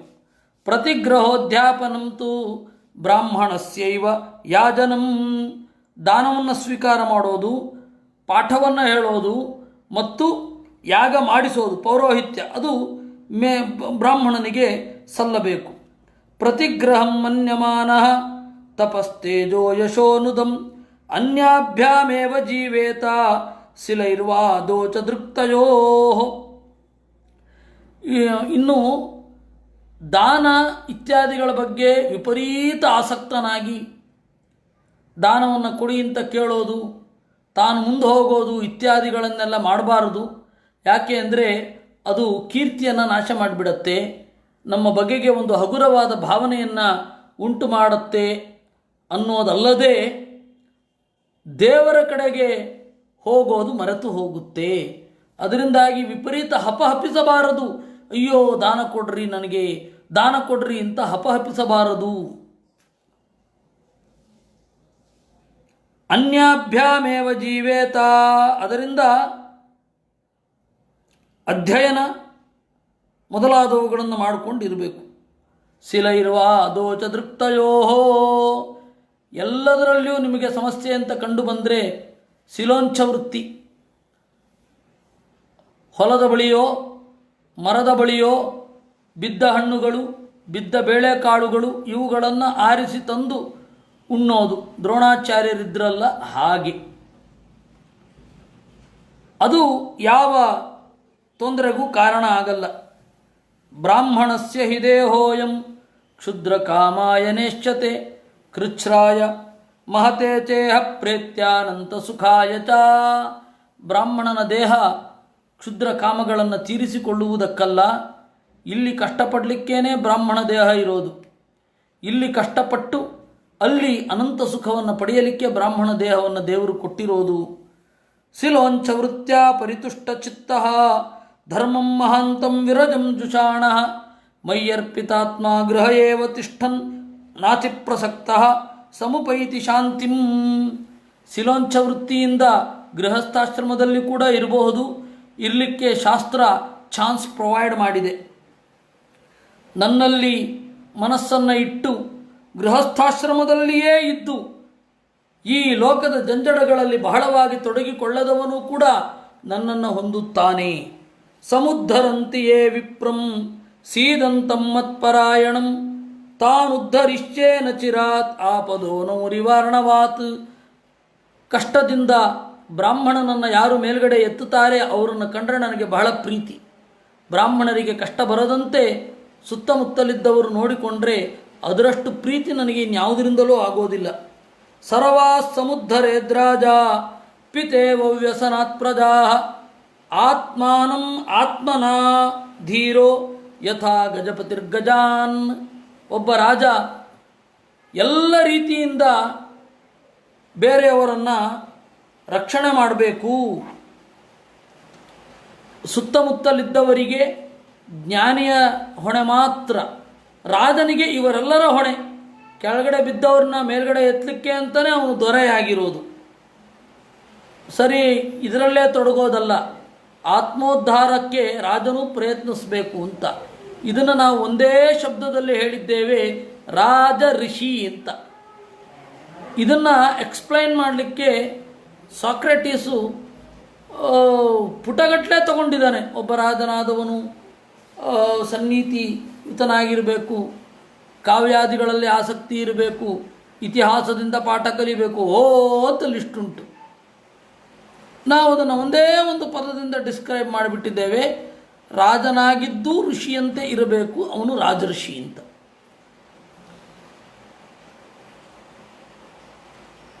ಏವಂ ವಿಧೋ ನರಪತಿ ವಿಮಾನೇನಾರ್ಕವರ್ಚಸ ವಿಧೂಯೇಹ ಶುಭಂ ಕೃತ್ಸ್ನಂ ಇಂದ್ರೇಣ ಸಹ ಮೋದತೆ.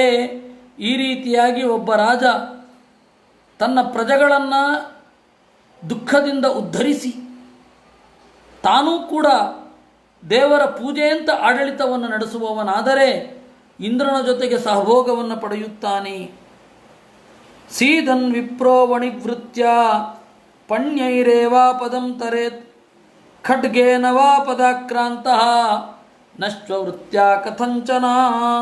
ಒಬ್ಬ ಬ್ರಾಹ್ಮಣ ಆಪತ್ತಿನಲ್ಲಿ ವ್ಯಾಪಾರ ಮಾಡಲಿಕ್ಕೆ ಅವಕಾಶ ಉಂಟು, ಅಥವಾ ತೀರ ಆಪತ್ತು ಬಂದಾಗ ಕತ್ತಿ ಹಿಡಿದು ಗೆಲ್ಲಬಹುದು.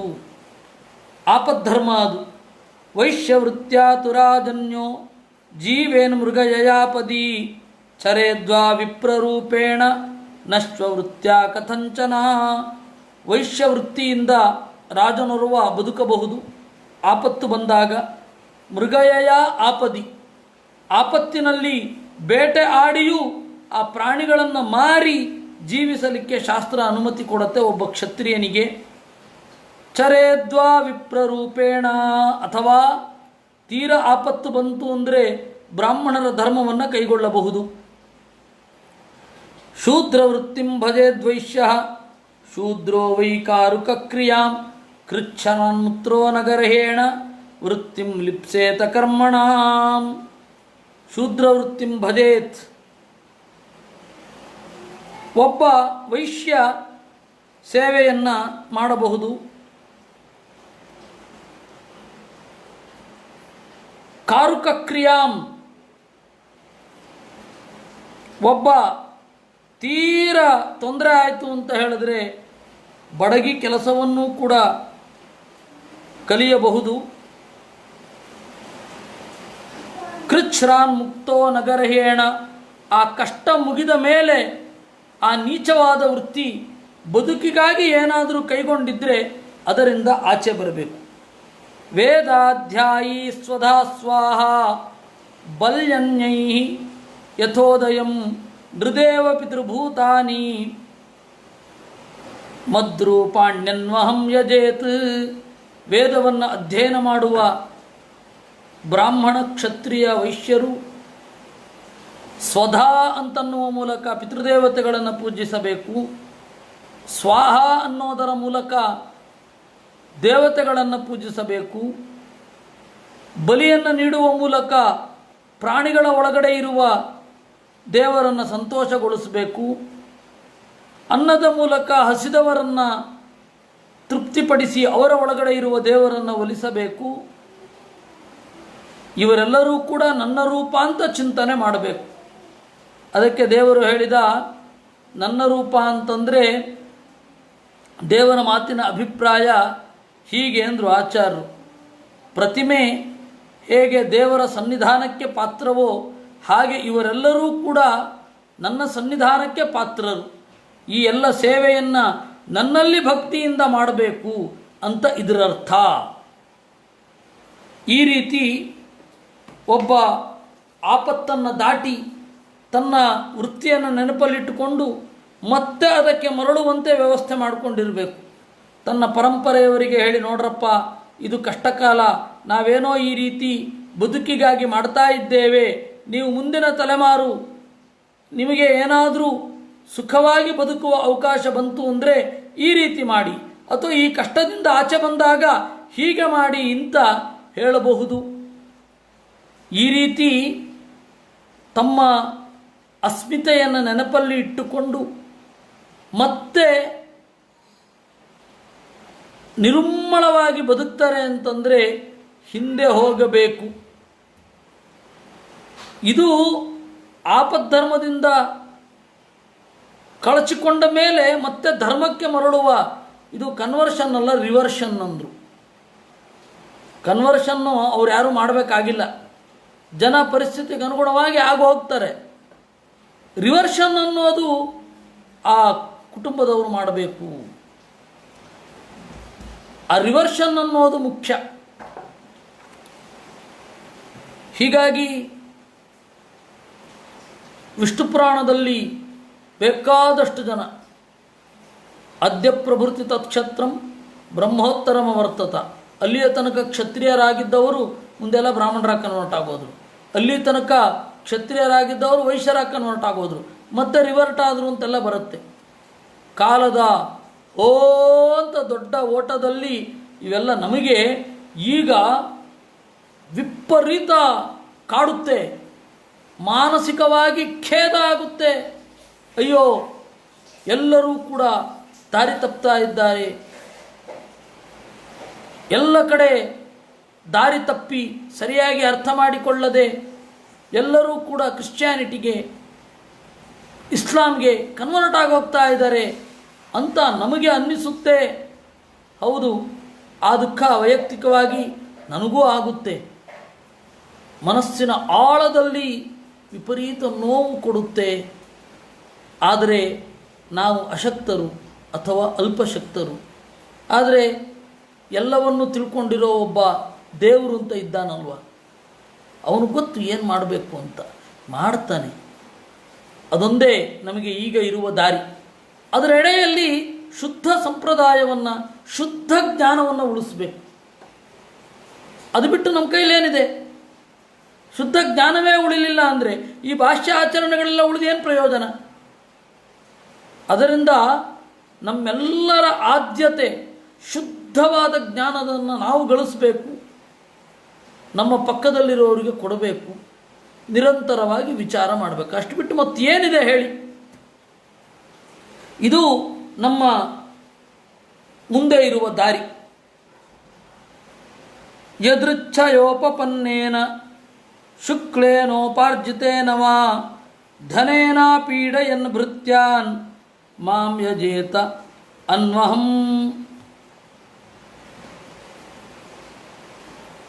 ವಿಭುಂ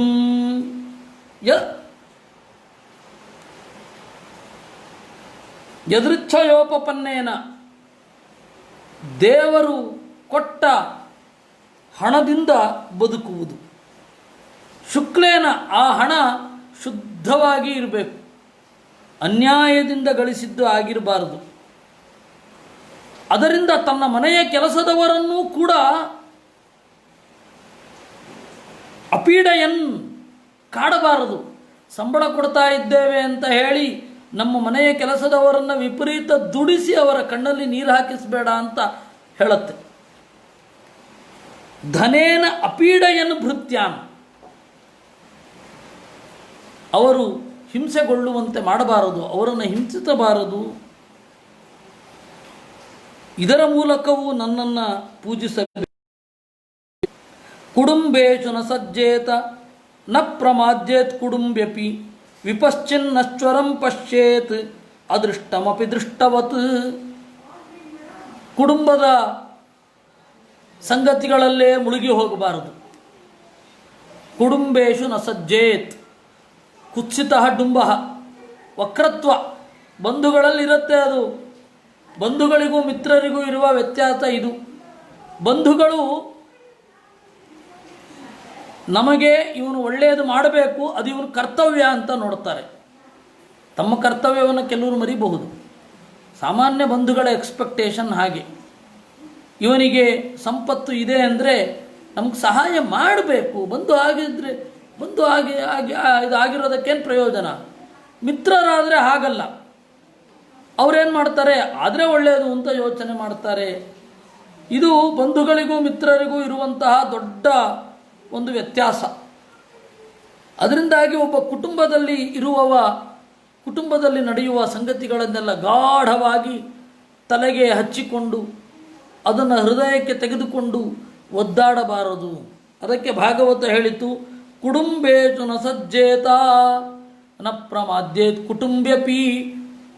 ಅವನು ಗೃಹಸ್ಥಾಶ್ರಮನಾಗಿದ್ದರೂ ಕೂಡ ಈ ತರಹ ಒಳ್ಳೆಯ ದಾರಿಯಿಂದ ಜಾರಿ ಬೀಳಬಾರದು.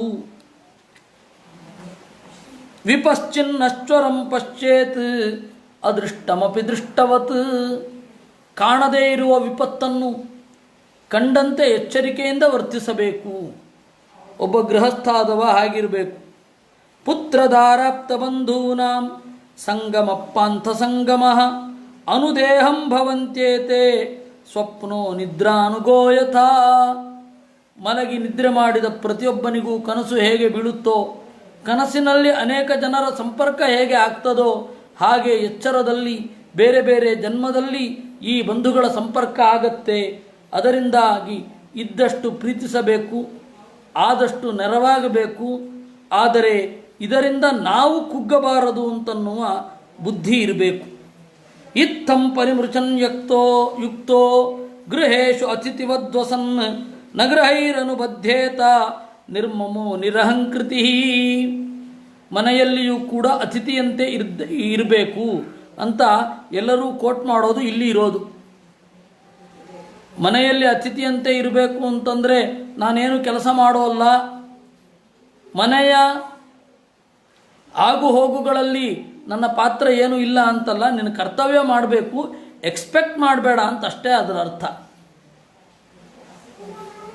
ಸಾಮಾನ್ಯ ಮನೆಯಲ್ಲಿ ಅತಿಥಿಯಂತೆ ಇರಬೇಕು ಅಂತಂದರೆ ಮನೆಯವಳ ಕಷ್ಟಕ್ಕೆ ಆಗದೇ ಇರೋದು, ನಮ್ಮ ಪಾಡಿಗೆ ನಾವಿರೋದು, ಈ ತರಹ ಅಲ್ಲ ಅವರು ಹೇಳಿದ್ದು. ತಾಯಿ ಕಷ್ಟಪಡ್ತಾ ಇರ್ತಾಳೆ, ನಾವು ನೆರವಾಗದೆ ಸುಮ್ಮನೆ ಇರೋದು, ಹೀಗಲ್ಲ ಅದು ಅರ್ಥ. ಮಾನಸಿಕವಾಗಿ ಒದ್ದಾಡಬಾರ್ದು, ಆದರೆ ಮಾಡಬೇಕು. ಯಾವುದರಿಂದಲೇ ಎಕ್ಸ್ಪೆಕ್ಟ್ ಮಾಡಬಾರ್ದು. ಇವರು ಅದನ್ನು ಮಾಡ್ತಾರೆ, ಇವರು ಇದನ್ನು ಮಾಡ್ತಾರೆ ಅಂತ ವ್ಯತ್ಯಾಸ ಮಾಡಬಾರ್ದು. ಇದು ನಗೃಹೈರನುಬದ್ಧೇತ. ಹೀಗೆ ವಾಸ ಮಾಡಿದರೆ ಇದು ಯಾವುದರ ತೊಂದರೆ ಆಗೋದಿಲ್ಲ. ಯತ್ವಾಸಕ್ತ ಮತಿರ್ಗೇಹೇ ಪುತ್ರ ವಿತ್ತೇಷಣಾತುರ ಸ್ತ್ರೈಣ ಕೃಪಣ ದೀರ್ಮೂಢೋ ಮಮಾಹಮಿತಿ ಬದ್ಧತೆ. ಇದರಲ್ಲಿ ವಿಪರೀತ ತೊಡಗಿದರೆ ಅವನು ತತ್ವಜ್ಞಾನದಿಂದ ತತ್ವಜ್ಞಾನದ ನಾಶವನ್ನು ಹೊಂದುತ್ತಾನೆ. ಹಾಗಿರಬಾರದು. ಅಹೋ ಮೇ ಪಿತರೌ ವೃದ್ಧೌ ಭಾರ್ಯ ಬಾಲಾತ್ಮಜಾತ್ಮಜಾ ಅನಾಥ ಮಾಮೃತೆ ದೀನಾ ಕಥಂ ಜೀವಂತಿ ದುಃಖಿನಃ. ಮುದುಕರಾದ ತಂದೆ ತಾಯಿಗಳು ನಾನಿಲ್ಲದೆ ಬದುಕುವುದಿಲ್ಲ, ಇನ್ನು ನನ್ನ ಹೆಂಡತಿ ನಾನಿಲ್ಲದೆ ಹೋದರೆ ಅವಳು ಇರುವುದಿಲ್ಲ, ಮಕ್ಕಳು ಇನ್ನೂ ಚಿಕ್ಕವರು, ನಾನಿಲ್ಲದೆ ಅವರು ಅನಾಥರಾಗ್ತಾರೆ. ಹೀಗೆ ನಾನು ಇದ್ದರೆ ಮಾತ್ರ ಅವರಿಗೆ ಬದುಕು ಅಂತ ಬದುಕಬೇಡ. ನನ್ನ ಕರ್ತವ್ಯ ಇದು, ಮಾಡ್ತಾ ಇದ್ದೇನೆ. ಯಾರ್ಯಾರು ಹೇಗೆ ಹೇಗೆ ಸುಖವನ್ನು ಹೊಂದಬೇಕು ಅನ್ನೋದು ದೇವರಿಗೆ ಬಿಟ್ಟದ್ದು ಅಂತ ಆ ಚಿಂತನೆ ಇದ್ದರೆ ಸಾಕು. ಏವಂ ಗೃಹಾಶಯ ಕ್ಷಿಪ್ತ ಹೃದಯೋ ಮೂಢಧೀರಯಂ ಅತೃಪ್ತಾಸ್ತಾನನುಧ್ಯಾಯನ್ ಮೃತೋಂಧಂ ವಿಶತೆ ತಮಃ. ಅದರಿಂದಾಗಿ ಸರ್ಟನ್ ಪೀರಿಯಡ್ ಆದಮೇಲೆ ತೃಪ್ತನಾಗಬೇಕು, ದೇವರತ್ತ ಗಮನ ಹರಿಸಬೇಕು, ಶಾಸ್ತ್ರದ ಮೂಲಕ ದೇವರನ್ನು ಹೊಂದಬೇಕು, ದೇವರನ್ನು ಹೊಂದಲಿಕ್ಕೆ ಪ್ರಯತ್ನ ಪಡಬೇಕು ಅನ್ನೋದು ಕೃಷ್ಣನ ಉದ್ದೇಶ. ಇಲ್ಲಿಗೆ ಸುಮಾರು 17ನೆಯ ಅಧ್ಯಾಯ ಆಗಿದೆ. ಇನ್ನು 18ನೆಯ ಅಧ್ಯಾಯದಲ್ಲಿ ವಾನಪ್ರಸ್ಥ ಮತ್ತು ಸನ್ಯಾಸದ ಧರ್ಮವನ್ನು ನಿರೂಪಣೆ ಮಾಡ್ತಾರೆ. ಅದನ್ನು ನಾವು ನಾಳೆ ನೋಡೋಣ ಅಂತ ಹೇಳ್ತಾ ಈ ಚಿಂತನೆಯನ್ನು ಎಲ್ಲರೂ ಸೇರಿ ದೇವರಿಗೆ ಅರ್ಪಿಸೋಣ. ಕೃಷ್ಣಾರ್ಪಣಮಸ್ತು. ಅನೇನ ಭಾವಿ ಯತ್ಪುಣ್ಯಂ ತದಾಪ್ನೋತು ಪಿತಾ ಮಮ. ನಾಳೆ ಬೆಳಗ್ಗೆ ಮಹಾಭಾರತ ವಿರಾಟ ಪರ್ವದ ಕಡೆಯ ಭಾಗದ ಚಿಂತನ ಇದೆ. ಇನ್ನೊಂದು 2-3 ದಿವಸ ಆಗಬಹುದು, ಇನ್ನೊಂದು 2-3 ವಾರ ತೆಗೆದುಕೊಳ್ಳಬಹುದು. ಅಂದರೆ ಇನ್ನು 3 ಗಂಟೆ ನಾವು ಚಿಂತನೆ ಮಾಡಬಹುದು. ಮತ್ತು ಸಂಜೆ ಯಥಾ ಪ್ರಕಾರ ಇದ್ದೇ ಇದೆ, ಭಾಗವತ ಇದ್ದೇ ಇದೆ. ನಾಳೆ ಬೆಳಗ್ಗೆ ಮಹಾಭಾರತದ ವಿರಾಟ ಪರ್ವದ ಚಿಂತನೆಯಲ್ಲಿ ಎಲ್ಲರೂ ಸೇರೋಣ ಅಂತ ಸಂಕಲ್ಪ ಮಾಡೋಣ. ಕೃಷ್ಣಾರ್ಪಣಮಸ್ತು.